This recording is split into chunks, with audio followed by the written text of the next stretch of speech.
Hey everybody, my name is Ben Burke. Thank you so much for joining. Today we're going to talk about comprehending synchronicity, moving past just recognizing it. And if you like this, please like, subscribe, comment, share, and if you really like it, check out benburke.co for a bit more information on how to work together. So why is comprehending synchronicity important? Well, comprehending synchronicity is important because having the understanding of the mechanics of how something works is more empowering than not having the understanding of how something works. And with regard to synchronicity, allows you to move into owning it, move into trusting it, move into living through synchronicity, if that is your desire.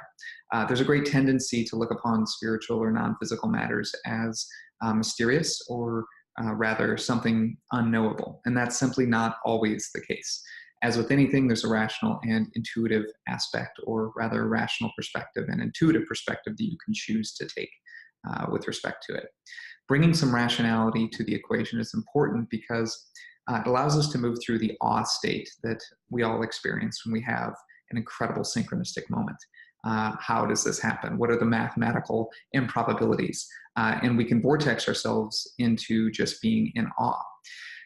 Individual deduction and rationality, though, has essentially been absconded by mainstream belief systems where we're all believing the same thing. And basically, these are just too rigid to interact with, for the most part, although they are loosening. They're too rigid to interact more deeply with ideas like synchronicity. Simply put, long-standing kind of left-brain, cultural, evidence-based rationality is being introduced to intuition. And the idea of intuition and intuitive truth that can be perceived and experienced by the user of that perception or the experiencer. So synchronicity provides us a great example of this individualized process to do so. By comprehending synchronicity, or at least getting an eye into the mechanics of how it works, basically, for you as an individual, you are setting your baseline for understanding and being able to digest further self-revelations and further revelations about synchronicity itself. So it's the idea that you're going to be graduating in doing this from one frequency of understanding to another frequency of understanding. Basically being able to embody more light or information or wisdom and apply more love, which is just your action, your movement into your experience. And this is basically one way to expand your consciousness, is to begin to comprehend. And so what is comprehending synchronicity? Well, it's basically answering with some level of confidence questions such as, how is it possible that such a profound a coincidence could mathematically happen? How is it possible that something that I think, that I put energy into, manifests into a physical form?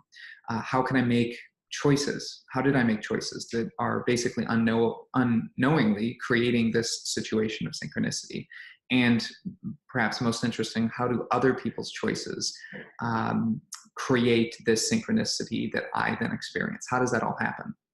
And so to understand this, I'm going to rip through just a few kind of baseline things to interact with that will essentially allow you to intuit through your own perception, your own synchronicities from a comprehension standpoint. So one place to start with the rational mind is science. And the simple act of perceiving something has an effect on the outcome of that thing. This is the basis for the recent discoveries in quantum mechanics. When there is an observation of an electron basically being thrust into or onto a surface where there is sensors observing its energetic movement, the electron behaves as a particle. With no observation, the electron behaves as a wave. This experiment has been conducted many, many times and is known as the observer effect. This is fundamental proof that perception in a very tangible way informs the structure of the reality. So defining perception then into its elemental parts, such as beliefs, thoughts, and emotions, you can then correlate that to the experience of the change of form of the electron.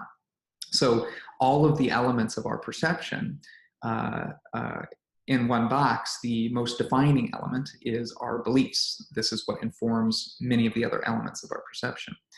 And so we also know that we have the ability to choose our beliefs if we can become aware of them, taking them out of our subconscious. which basically these beliefs provide a framework for our thoughts, emotions, and actions. So if we're able to choose them, then we're able to essentially adjust our perspective, which in turn informs the reality, the matter with which we engage or what we experience. And again, it's important to understand that this perception in this observer effect in point one is not a negligible one. This is literally the structure of matter is being changed from wave to particle via the observation. Particle being that of matter, of form, wave being that of basically probability, which is the next point. Everything exists in a probabilistic state. This is basically our perception of what has been called the quantum field. So when you perceive something, you inform its structure. Its structure is informable because it more fully exists as a probability than it does form. Your perception actually interacts with the probability of that matter, not with the matter itself, if that makes sense. Informing the probability of matter through your perception is how we experience everything that we experience by its definition. So understanding that.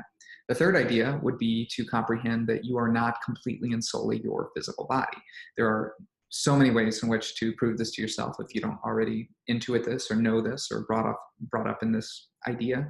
But one way that I take clients through is basically following your voice back to its intention before there is sound. So when you talk to yourself in your own mind, in your own heart, where is that voice coming from? And how is it that that voice can both speak and hear in the same moment?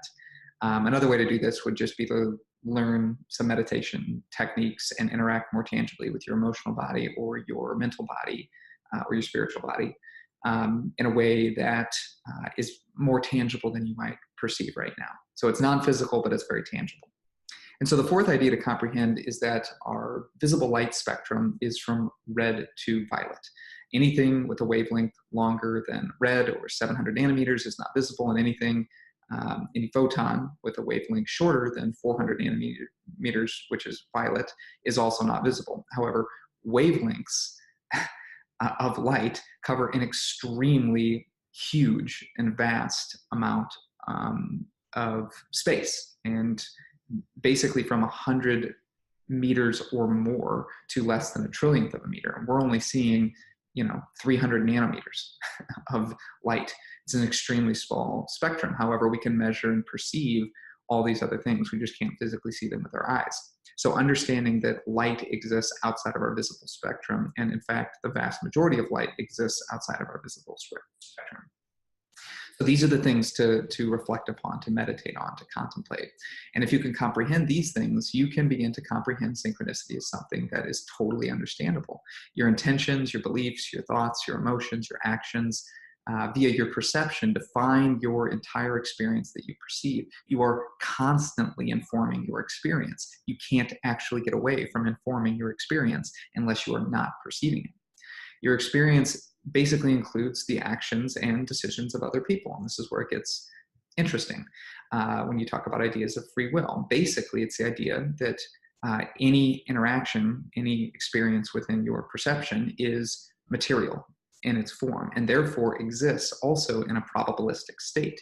And this part of you that's non-physical, this part of you that is more probabilistic, it communicates to you in various ways, which we've talked about and which you know.